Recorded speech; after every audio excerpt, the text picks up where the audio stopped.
So, Miranda, welcome to Beyond the Title. By way of an introduction, in your opinion, how significant are entertainment journalists in capturing the fads and fashions of a particular era? Oh, that is interesting. So, I think journalism in general is really important about capturing an era, meaning that it's written in the heat of the moment. So, and if you're a cultural journalist, so an entertainment journalist, I suppose, really, then I personally think that culture is incredibly important. So, like, you can have kind of wars going on or kind of really big political kind of movements or even something like climate change. It's a kind of long story, but actually people's everyday lives, which I would include culture in it, is much more indicative of that time. You know, you don't realize you're in a particular phase until you look at it 20 years ago. And actually the cultural reporting of that time is the way that you find your way in more quickly than anything else, I would say. So, I mean, obviously, that's because I love culture, pop culture in particular. So, of course, I'm going to think that. But genuinely, like if you want to find out about the 70s, you can read about the 3 day week. You can read about politics a go go. Actually, you look at what people were wearing and what music were they listening to and what were they watching on the telly and what were they talking about, and you'll get much more of a feel of that era than you would do just by reading the important news, you know? Do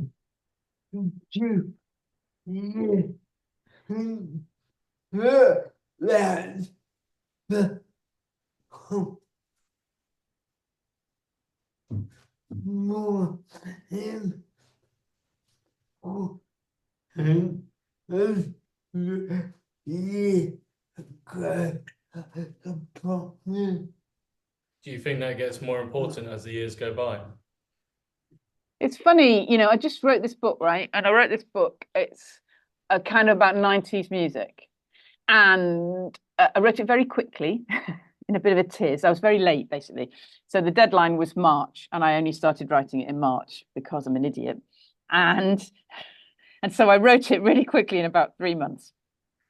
And I couldn't remember that much. I could remember bits, but not much. But because I was a journalist, because I am a journalist, I could go back to my work and think, oh, that's what was happening. That was it. Do you see what I mean? And so I think that something that can seem quite trivial at the time actually becomes more important. And especially now, you know, like I love the internet. I don't mind social media. A lot of people don't like social media. I quite like social media. It's fine, but there's a kind of ephemeral nature of it that it's not written down. It's not saved somehow. I mean, maybe it's saved a bit, but it's not really saved. And so those kind of little trends or what people are talking about, I worry a little bit that they might disappear unless somebody writes it down and comments on it in a newspaper or writes a book about it. Like it's not saved in the same way, and and that I kind of so I don't worry about it, but I wonder if all our kind of cultural lives will disappear a bit in the way that they didn't before because it was actually written down and somebody took a photo, you know? Maybe I'm just sticking up for journalism. Old school journalism. So, it would be very rude to go any further without touching upon probably the music story of the year. As a Mm. music journalist, how significant is Oasis's comeback to the story of British music? It's so interesting, isn't it? So, like, what I find interesting about Oasis coming back, right, is they were back anyway, separately. Like, if you were a fan of their music, if you're a fan of Definitely Maybe, which is obviously, you know, that and What's the Story are the two important albums, I would say. Um, you could have heard Liam singing Definitely Maybe the whole of the beginning of this year. He went on a tour and he played Definitely Maybe, right? So you could have heard him possibly in a smaller venue, well, definitely in a smaller venue than Wembley. You could have heard it, right? And Noel also, when he was touring, he would play old Oasis songs, but that's not what people want. They want the two of them together and they want that word Oasis, and that means something more than them separately. And that I find really interesting because I have a theory around bands that the best bands are, I mean, there'll be like 4 or 5 people in the band, but that really the best bands are built around a central love affair stroke argument between two people, like Lennon and McCartney. It's obvious, like if you go through it, it's nearly always that. And there's nothing stronger than that than in brothers that row. So you need that central dynamic to make it more than just the songs, really, because the songs are great. We know the songs. If you want to hear the songs, honestly, a busker will play them for you. You're probably playing them right now. But you need that dynamic as well, and the idea of a group. And then also I wasn't that bothered about getting tickets because I was lucky enough to be the same age really as them. So I saw them a lot of times. I've just seen them loads of times. They're a great band. But there are loads of people who haven't seen them ever and who grew up with particularly those 2 first albums. Maybe they were 10 when they came out and they couldn't go and see Oasis at that age. And then they split up, well, they kind of dribbled on for a while, didn't they? But, you didn't really want to go and see them in that phase. So now it's a bit like, okay, you can see them. They still look good, particularly Liam looks great, I think, in old age. He always looked good, but he looks absolutely brilliant now. His voice is still good. The songs are still great. See them now. It's and the kind of furore and excitement that brought was kind of thrilling, I think.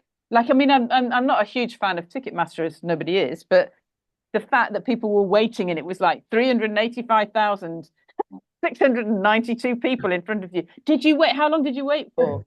Was it?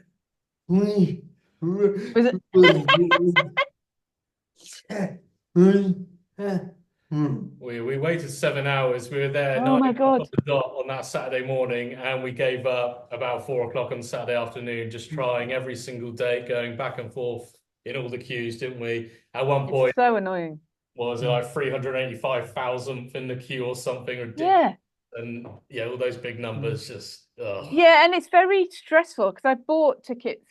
I didn't buy tickets for Oasis, but I had bought tickets in that way before. And the thing I really, really don't like is that bit where there's a bit where you finally get into the bit where you might be able to buy a ticket and you click on something and it doesn't work. And then you click on something else and that doesn't work. And then you suddenly like, okay, 2 tickets and they're £400 each. And the panic is what makes people buy because they're like, nothing works. Yeah. I bought tickets, right? I know people will mock, but I bought tickets because my daughter likes Coldplay, right? So yesterday I went online to buy tickets for Coldplay, right? And I got to the point, it was smooth. And I knew that the tickets weren't dynamically priced. So it's more like you were like, okay, it's going to be okay. And I got to the point where I was going to buy the tickets. I filled it all in. I clicked it to everything. And then you have to check with your bank account to say, yes, this is legit. Went onto the bank account to press the yes, this is legit, came back and it disappeared. And I was like, man, even Coldplay, even good old Coldplay, like that happened. It's so annoying. I mean, I did get tickets eventually, but I was like, even they've put everything in that they can to try and make it, they're so square, aren't they? And kind of lovely Coldplay that they try and make everything as good as they can. And even then, Ticketmaster will like go, yeah, you know what? Oh, yeah, just annoying. We went through all the different stages with the Oasis one, didn't we? Because, like you said, it came up with. We finally got to the point on a few occasions where I said, "Oh, click ticket type," and then it takes you on to the next page. Then you go to click on it, then it just kept on like buffering. Yeah, it doesn't work. It buffers. Yeah, and then after a while, it just kicked you out, and then it said, "Oh, you're back in the queue," and then it threw you back into the same day, and then it was just repeat, rinse and repeat, rinse and repeat. And yeah, it's like there's something up with it. I don't know what it is. I don't know. I don't know how to work a bloody website, but it's like that. What I was told, and I don't know if this is true, that the best way to do it is not to do it like on your computer and on your phone and on your iPad. To just do it on one, probably your phone, and just stick on that, and that works best. But that's just yap. I don't know if that's true. Yeah, we were just on the laptop, weren't we? And then we had a phone going as well because we were trying to get Wembley tickets. So I made hundreds of phone calls, couldn't get through to the actual number because obviously busy. Because we phoned up the accessibility helpline for Josh, so we Yeah, could, because that's the only way we could get tickets of course. through that Wembley hotline. Well, no,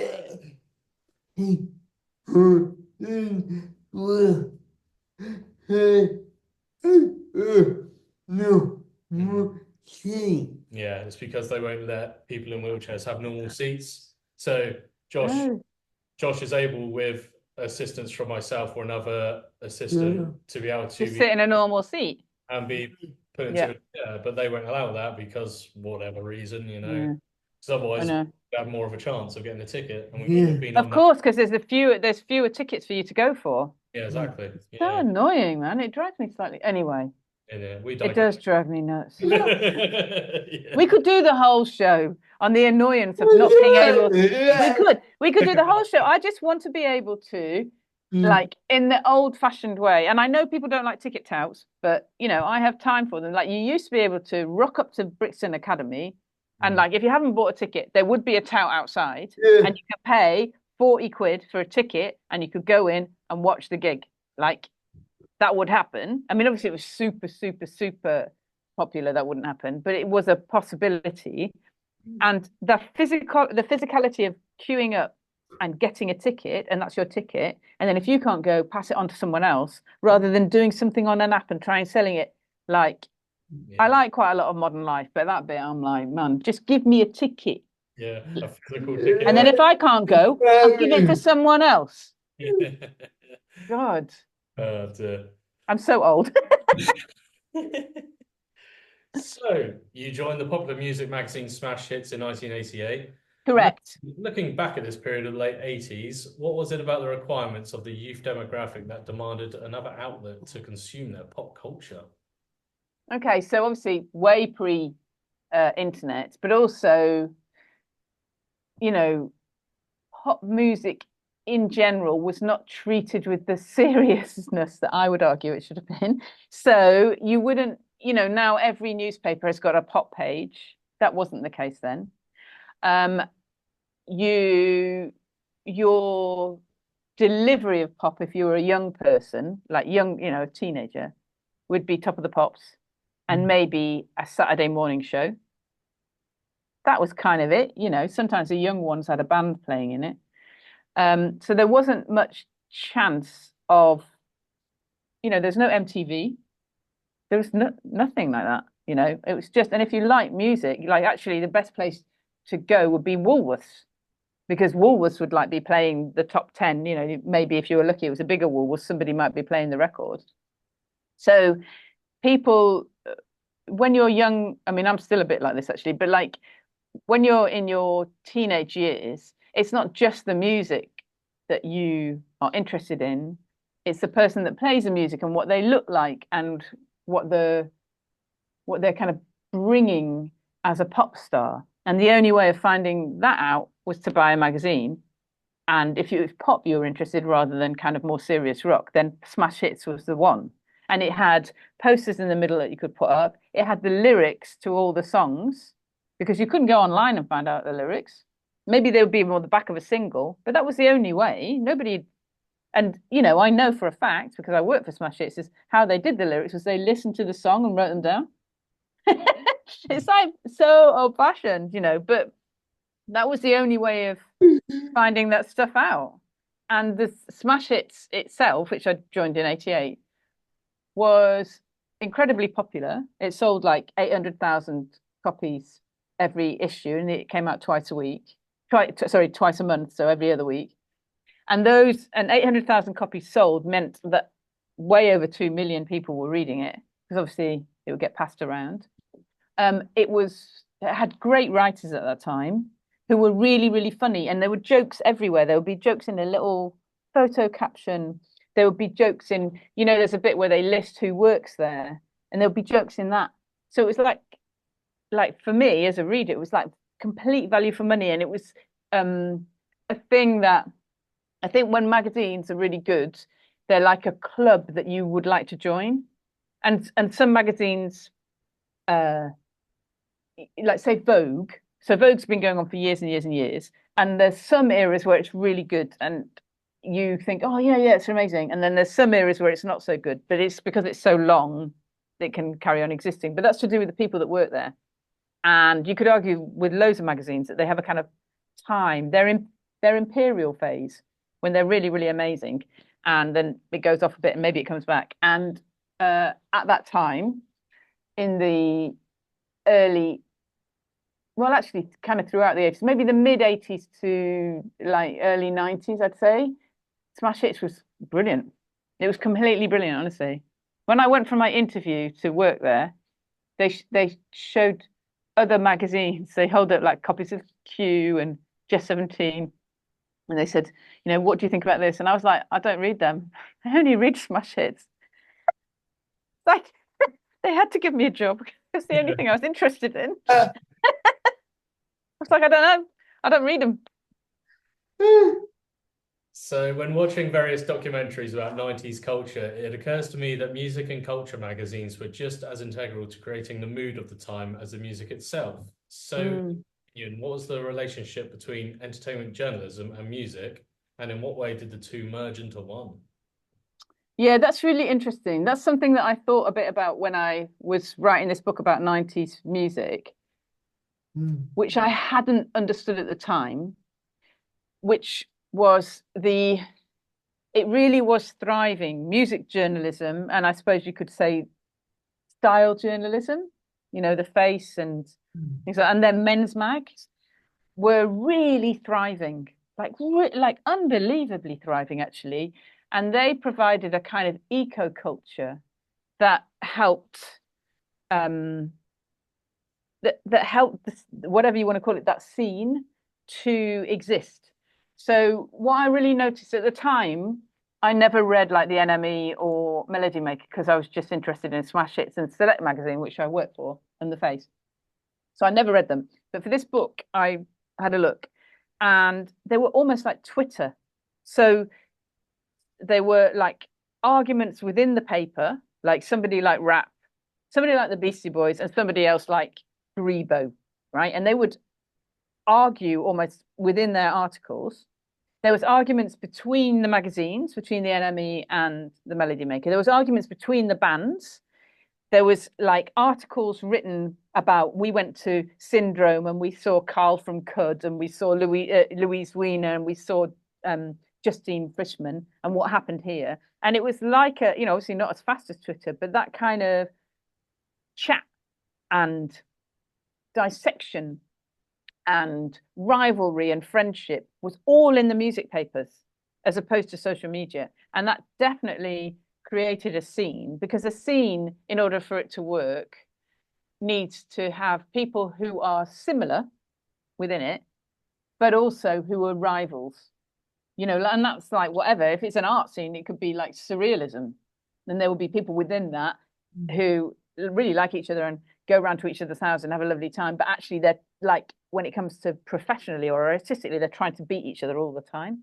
And I think that was the case in 90s music. And that was encouraged and documented by those magazines. And if you think about something like, say, Loaded, which obviously started, I think it started 94 maybe. And that, although what everybody remembers is, I suppose, the kind of horrible, slightly tawdry sexism that came a bit later. When it first started, although there were definitely kind of elements of that, a lot of it was about music and wearing clothes and film and what was exciting about being young at that time. It's just, it was the scantily clad women that got kind of highlighted, I suppose, really. But at the beginning, it was much more kind of, I suppose, pop cultural, And I think, I mean, I miss that. I miss Smash Hits quite a lot, actually, because I kind of think, okay, the internet is great, but I would really love a magazine that could cover, there's so many great pop stars. Stormzy, he's just so ideal. Like, Harry Styles, Billie Eilish, Chappell Roan, like Charlie XCX.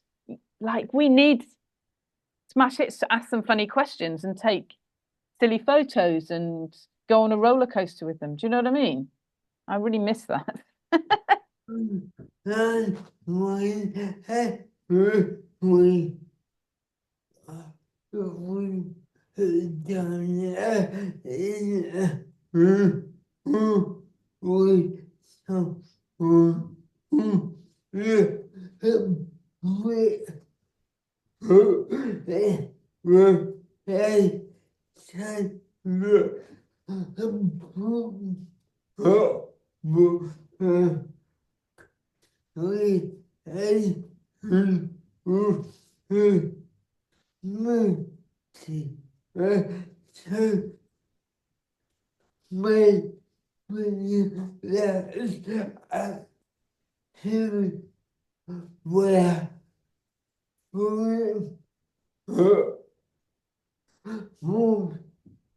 Yeah, so whenever we interview anyone from the Britpop era, they actually say that Britpop was a creation by the media. So maybe that's Oh, just really?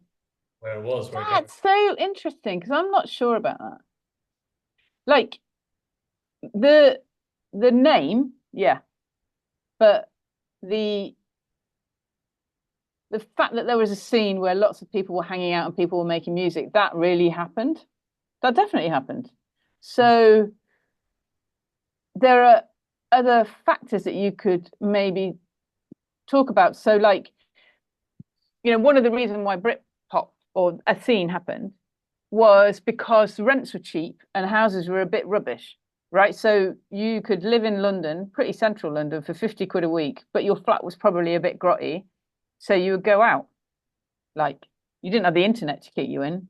You didn't have a lovely shower like people, like it wasn't that great. So you would just go out because you were young and you would find free or cheap things to do and people would blag you into gigs and you all lived quite close. Whereas now I think obviously nobody can afford to live in London. So even if a scene was happening, everybody would be living in like, I don't know, Crawley or Brockley or something. And so and to even travel into town would cost loads of money. So it's much harder to have that scene. But I think when people say it wasn't really, it was just created by the media, I think that's rubbish, honestly. It definitely was a scene.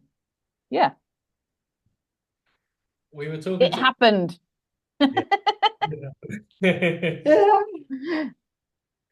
We were talking to Edith Bowman recently about her early days at MTV and the variety of musical genres which could simultaneously be in play. Yeah.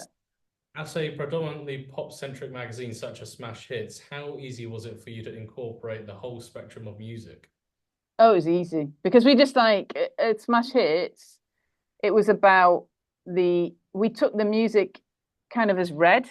So it was almost like an unspoken acknowledgement of what was a good pop tune. And that good pop tune could be Sinead O'Connor, it could be Jesus Jones, it could be Public Enemy. Didn't really matter. If it was a good pop tune, could be rave, it could be anything. That was accepted. And then you had to work with the character that made it. So that was the main difference between Smash Hits and pop magazines and the Inky papers. So the Inky papers were all about the music and politics of the music and da da da. And we were just like, yeah, we know the music's good. Why, what are the Beastie Boys like if you take them to a British seaside resort?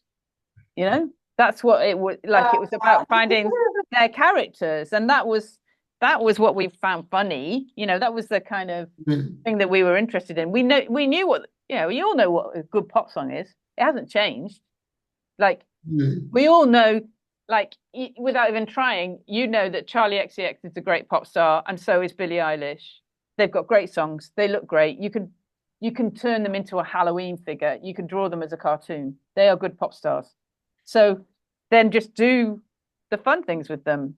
Ask them great questions. That makes them into something different. So like it doesn't matter to us. We were kind of genre non-specific. We didn't care if it's a good song. Like you can't deny that Smells Like Teen Spirit is a brilliant pop song. That's a great pop song. Yeah. And so is Firestarter. And so is Park Life. Like they're all completely different, but they're all great pop songs. How influential was Smash Hits on the content of the top 40? God, I'd say not at all, really, actually, because I think it's the readers, and they would quite often. Sometimes they would tell us about stuff that we didn't even know about. So they would indicate something. So I remember we put a very, this is around the time when I was just leaving Smash Hits, I think. Maybe he had left, I'm not sure, but we put a very, very small, like this big picture of Take That in the news section. Tiny. And the phone started ringing. They were like, who is this band? Or they knew the band, or they did it. And you thought, okay, they're going to be big. Doesn't even matter. It doesn't even really matter what their music's like. They're going to be big. Do you know what I mean? So like it was pushed by the pop listeners, the readers, you know, so more than us. I mean, we could say that this person was good and give a good interview, but actually all pop music is slightly driven by the people who buy it. Really, you know, that's the deal. We can say this is a great, you know, I'm going to use an example and it sounds like I'm being a bit mean, but I'm not trying to be mean. So FKA Twigs, right? She's absolutely beautiful. She makes great videos. She's really interesting, stuff like that. She will always be featured in Sunday supplements. She will always be written about. Nobody buys her records. And it's like a consumer choice. And Charlie XCX was like that for a long time. Like people, she would write for other people. You know, we all thought she was interesting. We would write about her. It wasn't until she brought out Brat that everyone was like, great. You can keep selling things to people, but unless that artist brings out the bangers, it doesn't happen. It's true. What would you say is the legacy of Smash Hits? Oh, there's your legacy in my heart. Well, it used to be things like kind of Saturday morning telly. So like, you know, Simon Amstell and Makita, they were so Smash Hits, like unbelievably Smash Hits, really. So I used to really love their show, and it was just like Smash Hits. So it's like very serious but very silly. Like they took it seriously, but they were completely silly about it. And so that was definitely a legacy. And now it's harder. I mean, you know, some aspects of TikTok really remind me of Smash Hits. You know, just the humor, I suppose the kind of very quick jokes that are over very quickly, that kind of thing. And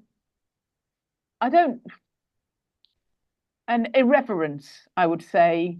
Like if you look at do you know that girl, I can't remember her surname, but Amelia thingy, who does the interviews in the chicken shop?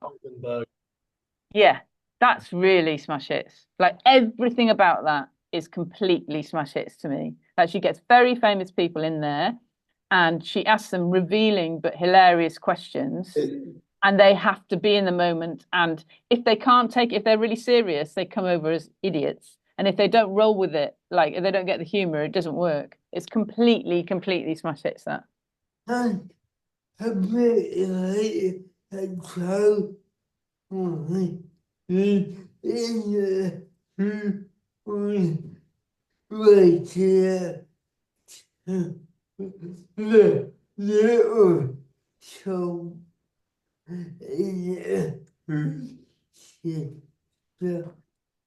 Yeah, it's just like a bit like Joe Wiley on Radio 2. She does like little short interviews. It comes across like that too.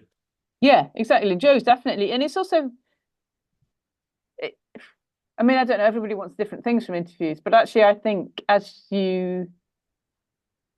the best way to interview people because you know, there's obviously there's room for interviews that are very, very serious about somebody's work, right? I completely understand that. And often when you interview people, it's the best way in. Talk about their album, give them some respect, you know, talk about that.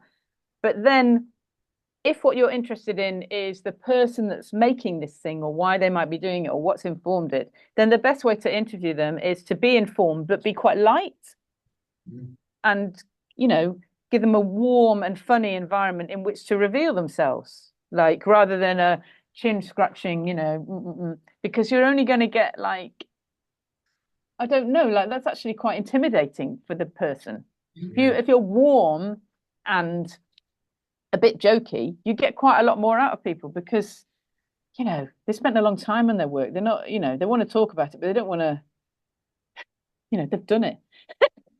They're a bit bored of it now. Talk about something else. Just yeah. Yeah.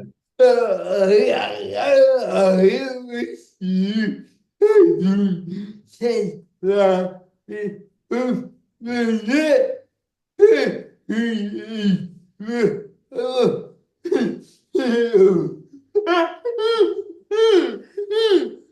We wish you hadn't said that because the next few are a bit heavy. Fine. I can deal with it all, darling. All right, let's crack on here. Throughout history, musicians and artists have taken inspiration to do what they do from the socioeconomics of their childhood. What do you think it was about the economic depression of the 80s which made musicians from all walks of life in areas of the country feel so empowered to make music? There wasn't anything else they could do. There was no work. I mean, there really wasn't, you could work in a factory. There wasn't very much work. So, I'm from a completely privileged background. I'm from a daughter of two teachers, like we were fine, but we were skint, like we were just skint, even though we had like two teachers' income. It's like there wasn't that much money around. I can't really explain. It just wasn't, you didn't have that much stuff anyway. And then people who didn't have the privilege of that, their parents worked in, there was loads of factories where I was when I was young, they worked in a biscuit factory or whatever. They worked in a brewery or, that kind of thing. You just didn't get that much money. And if you were a young person, that was all that was offered for you.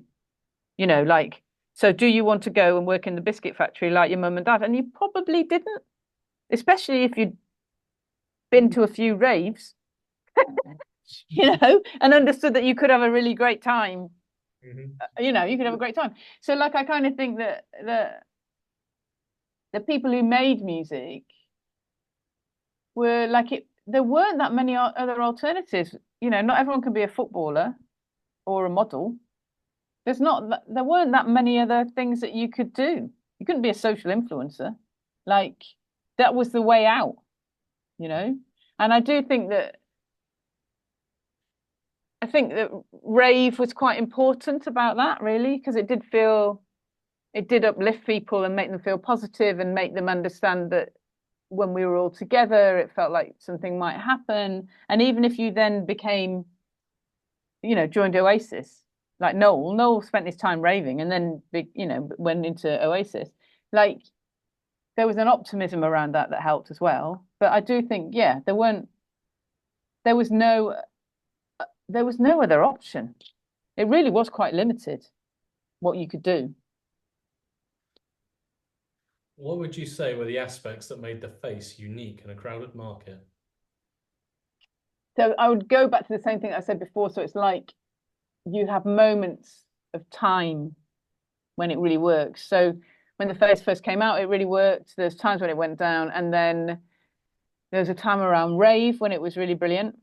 And I joined the face a little bit later. But what it was really good at was... so if you were, say, for example, let's have a think about somebody, Elastica, right? So say you were in Elastica, you have a very particular way of looking, style, and everything like that. So places like Vogue and the face could both feature Elastica, if you see what I mean, but they will kind of slightly Vogueify them, and they would slightly faceify them. And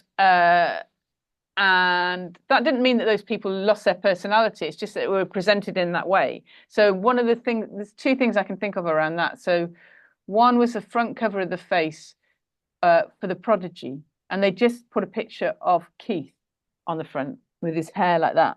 And The Prodigy were a bit pissed off about it because obviously Liam's meant to be the leader and it's normally all four of them. And they just did Keith looking amazing. And it's a really great cover. Like it's absolutely brilliant. He looks like a cartoon. He looks fantastic.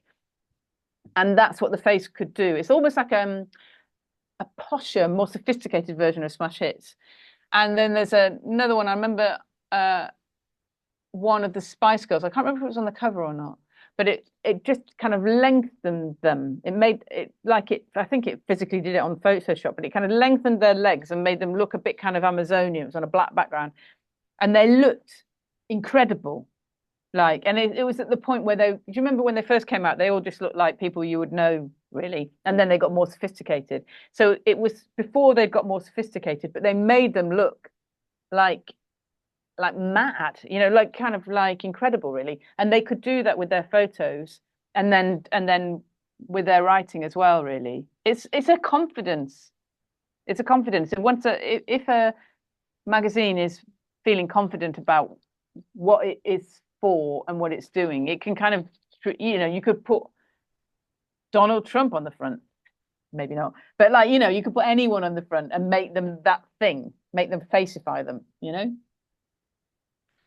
Looking at your articles from the Face during this time, what do you think they say about where pop culture was during this period, and how do you think this contributed to our collective understanding of the British music scene at this time? God, I don't know. So obviously I don't remember hardly anything because I'm just rubbish. So the only way of remembering anything is honestly, I'm terrible. Like it's the joy of being a journalist because you wrote it all down. So you're like, I've read articles and I'm like, God, I genuinely don't even remember writing this. So you're reading it as like somebody else wrote it. And then sometimes when you read articles, you remember there's something about it that triggers a memory, and you remember exactly where you were sitting when you interviewed the person and what they were wearing and what they were drinking. And sometimes, this is slightly off the topic, but I knew I'd interviewed Radiohead, but I couldn't remember who for, and I couldn't find the article, and then I was just trawling around on the internet trying to find things, and somebody put on a Radiohead fan forum. They said, "God, who would ask such a question of Tom York? What a rubbish question!" And I thought, "Ooh, that sounds like me," because I think that question is quite interesting. The question was, "Did you share a bedroom when you were younger?" Right? And they were like, "God, what a terrible question." And I thought, I think that's an interesting question, and I think it might be me. And so I clicked on the link, and it was the article that I'd written. So that's the only way that I found it.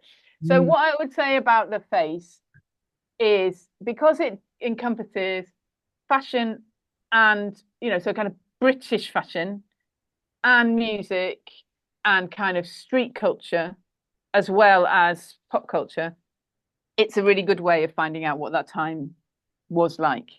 You know, all magazines are, you know, like now I meet people who are like 20 years younger than me and they're doing their own magazines, and they'll wave a copy of the Face at me going, "You did this article on Posh Kids up in Edinburgh and we really love it, and it's the kind of thing that we want to do." And I'm like, God, really? Okay.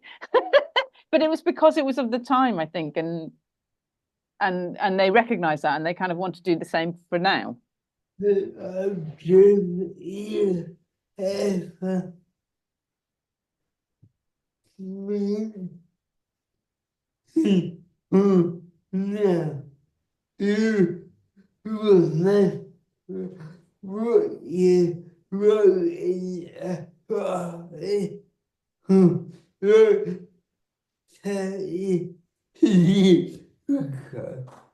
Yeah.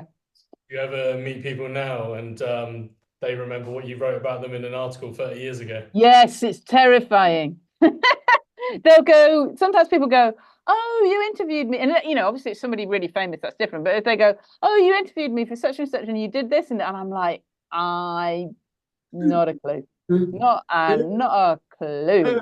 It's really embarrassing. It's really awful. So, yeah. Being no stranger to a smattering of controversy, in 2004, you made a Channel 4 documentary on the age of consent. I did, yeah. Did you have any reservations? So what I think I was arguing then, which I don't think I think I was idealistic, right? So my idea was, the point about the age of consent is it's the consent. That's the point, right? So my argument would be, and I kind of still think this actually weirdly, is that if you were kind of 14 and with another 14-year-old and you were like, I don't know, like gradually going towards sex, it's the consent that matters. It's that is what matters. It's not the other stuff. But and also it was, that program was made in the context of all the age of consent was very different. So it wasn't like the age of consent for gay women was the same as the age of consent for straight women. It was all over the shop. and so obviously it should be the same. That's kind of weird. And so my argument was actually it's about consent. It's not about age, it's about consent. Now I'm older and more cynical, actually. I think I was wrong. So the problem with consent is it's actually really hard to know if you're giving it or not if you're in a differential power dynamic. So you might think that you're giving consent, but actually a few years later you might think, actually, I was kind of bullied into that or groomed or whatever. So I think I was naive, to be honest, about that. And I would say that I wouldn't make that program now. But the point that I was trying to emphasize was the difference in those ages and the idea of consent, which I still think is obviously the center of any sexual relationship. Of course, it's about consent. But I think that, yeah, I'd be more cynical now and I wouldn't make that program anymore. Because my argument was that you just don't need it. You need consent. You don't need a age. It's the consent. And I don't really agree with that because I don't think that not that you're not able, but you don't understand quite what everything means when you're in your younger teens, or, obviously not younger, like there's not consent involved then. But I think that ambiguous time when you hit your teenage years, when you're quite often, not every kid, but kids can be very sexually driven, but they don't know what it means. And that's what I would be much more cynical about that now, I think. I was just idealistic. Just looking back at the documentary, how do you think attitudes towards sex have changed? So I think we've become, I'm not saying this is bad actually, more absolute about young people and sex. And I think, on one level, I think that's good. It's a bit like saying, okay, so what happened after that documentary was they brought in the age of consent is 16. It's 16, that's it. But before that, and I don't think people realize this, kids don't realize this, you can't do anything. Like you can't, not to be too graphic, you can't kind of put your hand on somebody's tit. You can't grapple down below. None of that. It's all banned until you're 16. And I think that most teenagers will find a bit like, oh, that's a bit weird. I didn't even know, so I think we're more strict and more aware about those things. And I certainly don't think that is bad, actually, because I think that sex is a very powerful and difficult thing to understand and to manage when you're younger. And it's interesting, I have two children one of whom's an older teenager and one of whom's a younger teenager, and they are kind of completely black and white about things now. They're just like, that age gap is inappropriate. It's perverted. Out like that. They're very strong about it. And I kind of think, well, good, actually. That's really good. I think that I was brought up in, when I was young, it was the 70s. And there was a very weird attitude around sex that you're kind of pickled in, actually, when you're younger. And that is, the very strong idea was that it was all heterosexual sex because any form of homosexual sex was like, woo! So it's all heterosexual. And it was all about the man tricking the woman, tricking her into having sex with him. It was all about that. All the jokes were about that. All carry-on films were like that. Everything was about the man has to trick the woman into wanting to be with him. And I think that kind of trickled. I mean, obviously it's complete rubbish, but it trickled down into everything. Do you know what I mean? And that kind of affected how people thought when they were older. And now, because people are brought up in a different way, they're much tougher about it. They're just cynical about it. And I think that's quite good. As an entertainment journalist, you've had the pleasure of interviewing many of the doyens of mass entertainment. In your opinion, how significant is the role of the media in bringing the audience closer to our favourite stars? Well, it's changed, hasn't it? It's because of social media. So it used to be that the only way you could find out about important stars was through the media, so through interviews, either telly or press. And that's not the case anymore because they can do it themselves, can't they, on social media. I do think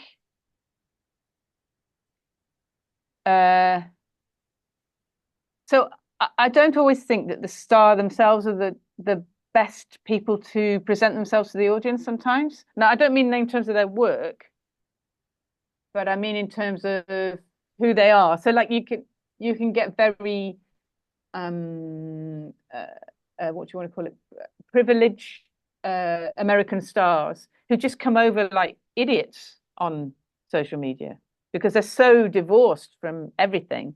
And I think that if you have the intermediary of a journalist, something more will be revealed, something more will be added to that conversation between that star and the audience.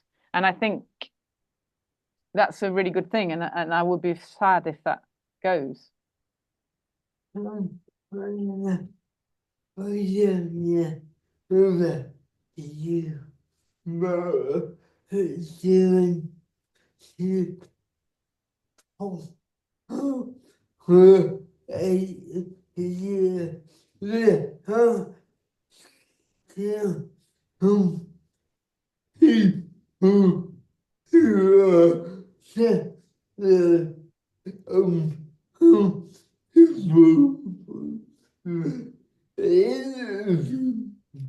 Yeah, I don't know about you, but after doing interviews for the last 8 years for Beyond the Title, there are still some people out there who are still uncomfortable with the interview format, just doing interviews as a standard. Yeah, that's interesting. They are, yeah. I mean, I like it, but then I suppose that's what I've done for the whole of my career. So I'm like, give me an hour with somebody and we'll get like we're having I am enjoying this interaction. You're asking me questions that I haven't necessarily thought about, and it makes me think. And it's an enjoyable, I'm enjoying seeing you and having an interaction. It's like I find it really, I don't know, I find it kind of important. And like I like chatting. Like if we were sitting in a pub and we were having a chat, that's great. But I like the kind of what do you want to call it? Like we're kind of getting down to the nitty-gritty. Do you know what I mean? You're saying, okay, this is what you've done. And this is what I kind of think of it actually, because that's encoded in the questions, what you want to find out or what you think.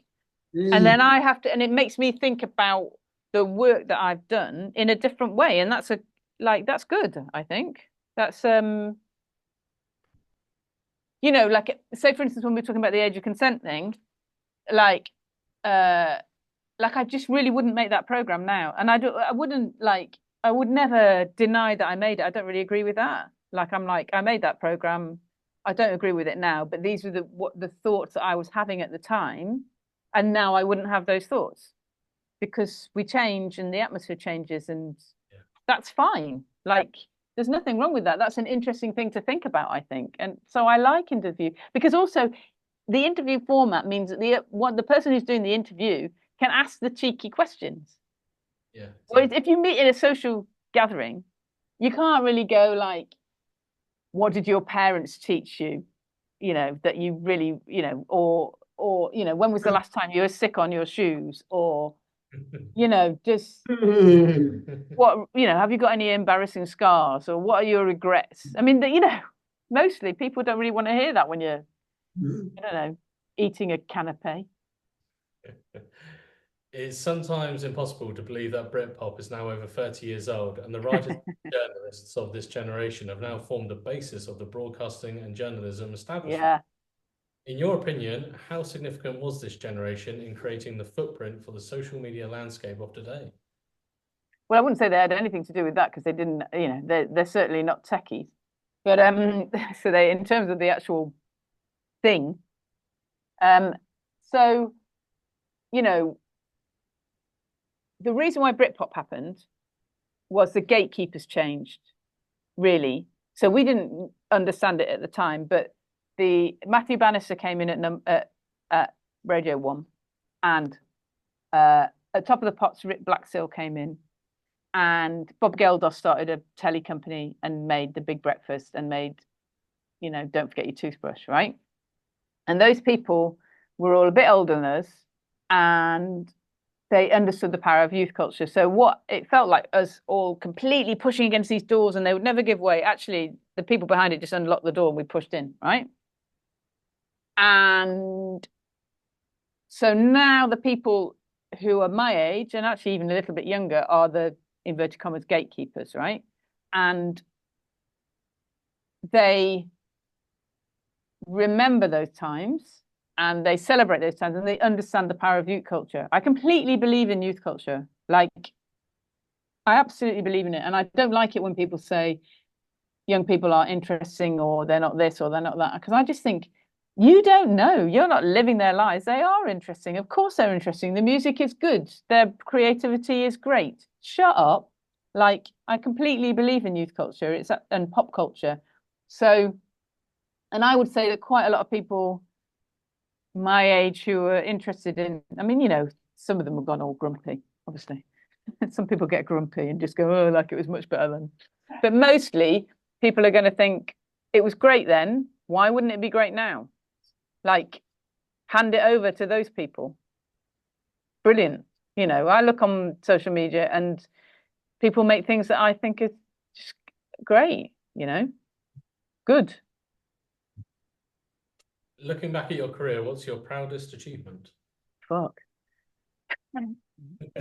God. I suppose, what I'm proud of, that I kept going, actually. Most people say that when they're my age.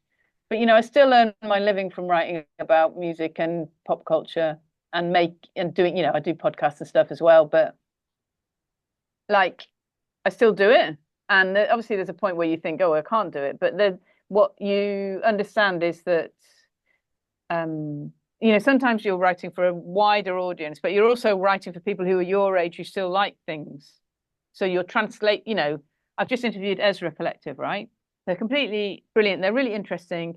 I don't know that many people who are my age know that much about them. So my role is to say, this is a kind of jazz band that you might really like. They're really great live. They're completely interesting. Here, have a go at them. And that's a privileged thing to be able to do, to talk to people. And obviously the people who like Ezra Collective already know about it, but I feel very lucky to be able to say to other people, why don't you try these people out? They're great. I wrote the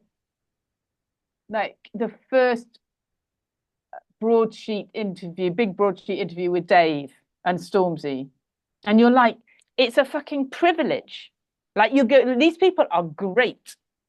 And the kind of prejudice around grime will mean that maybe people won't know anything about them. Look at them. They're brilliant.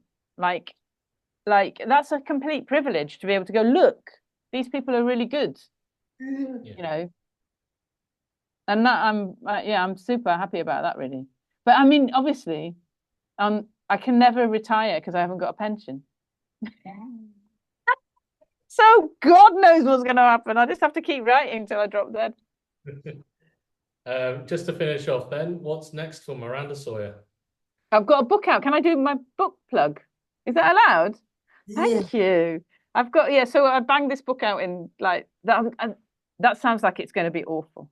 I worked very hard. I did work very hard. I sat on my sofa for weeks on end while the kids came in and out and going, what are you doing? Are you writing? And it's called Uncommon People, Britpop and Beyond in 20 songs. So the idea is that I picked 20 songs that kind of are Britpop, but actually aren't really. So obviously there's Oasis, Blur, Pulp, Suede in there. But then I expand it out in a kind of select magazine fashion to include things like the Chemical Brothers and Tricky and The Prodigy and PJ Harvey and Stereo Lab and Corner Shop. And I picked 20 songs, and then that means that there's 20 artists that I write about. And through that, you kind of learn about that time. And the cover looks like a cassette. And it's out, I think, October the 24th. I should know this off by heart. It's out. Good plug. So I wrote it down. October the 24th.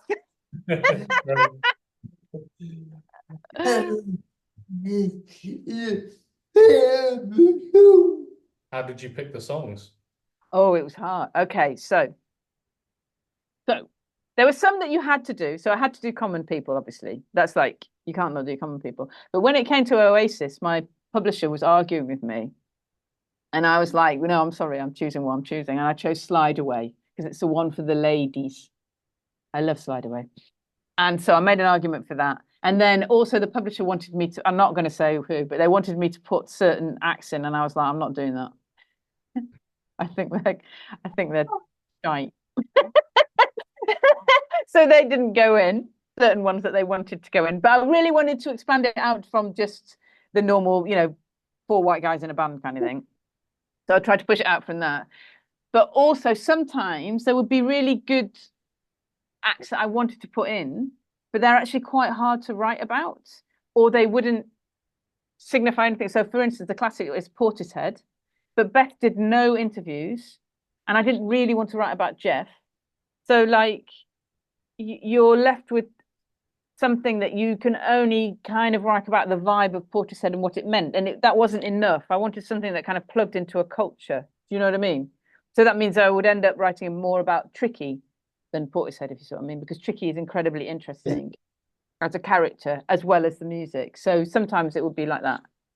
But yeah, there's arguments, and nobody's going to agree with me. But it's my book.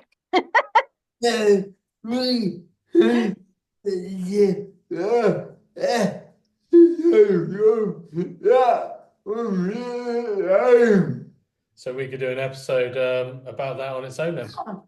Yeah, we could. I didn't put menswear in. I really nearly did. Because of the music. The idea of them was amazing, and they look fantastic, and actually they were really great people.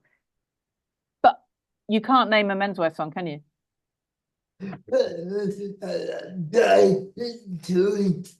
Yeah. Daydreamer. Yeah, I knew you were going to say that. That's the only one.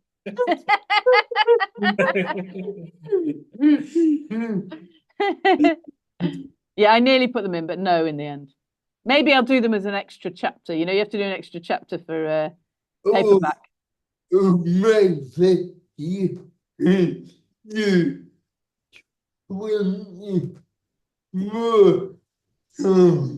Maybe you could do 20 more songs in the next one. Oh my God, it would kill me. Maybe. Yes, maybe.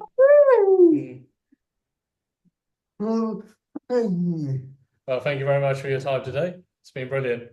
Yeah, it's been so nice to meet you both. It's just really lovely. Honestly, I really, really enjoy your show, Josh. It's so good. So thanks so much. I feel very honoured that you asked me to come on. It's very kind. Thank you very much for your time. Yeah. Josh will let you know when this goes out. Okay, great. Not decided quite, have you? No. Whenever. Whenever you think's good. Yeah,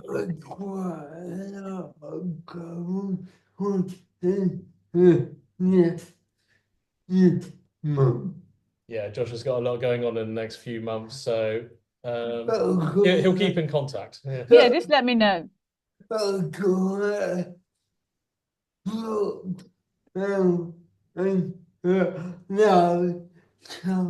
Yeah, Josh has got another book that's coming out, and he's doing a show next year as well. Oh God, you put everyone to shame, Josh. Fuck's sake. It's not working.